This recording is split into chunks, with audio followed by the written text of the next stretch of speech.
When life prevents you from being hugged, you gotta hug yourself. But do you know how? Hi, I'm Jean Morrison, trauma and resilience coach with DIY Resilience. And it turns out that compassion is one of the best antidotes for hard times. When life feels really heavy, it's only natural to start feeling depressed and anxious and panicky. And that's when we tend to do things like engage in self judgment or doubt or project our anger onto other people or get really irritable. So I found I do better when I engage in compassionate, positive self talk, even though sometimes it's the last thing I want to do.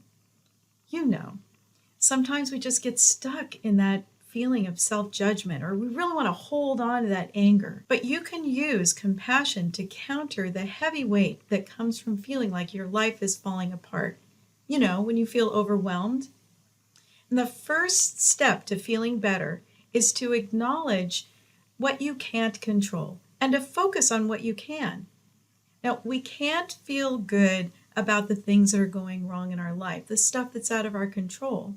But we can control being kind to ourselves right now, being kind to our body and our mind, and learning new ways of managing emotions. You know, all things pass. Bad times pass, even emotions pass. And when you remember that, why not be kind to yourself in difficult moments? Let's take a look at this. Okay, here's what to do. Encourage yourself.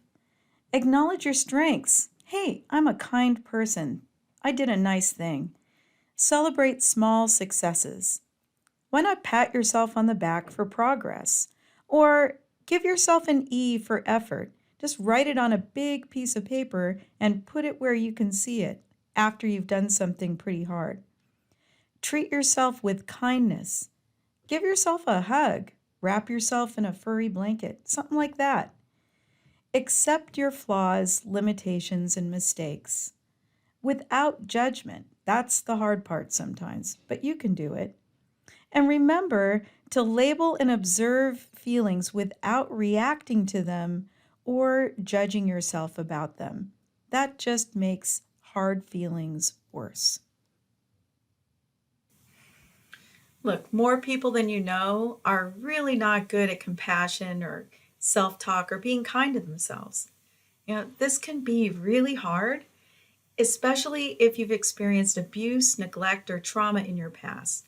Or maybe you just never learned to be kind to yourself. We're just starting to teach social emotional learning to kids, but there are a whole lot of adults that never learned it at home or in school or anywhere else.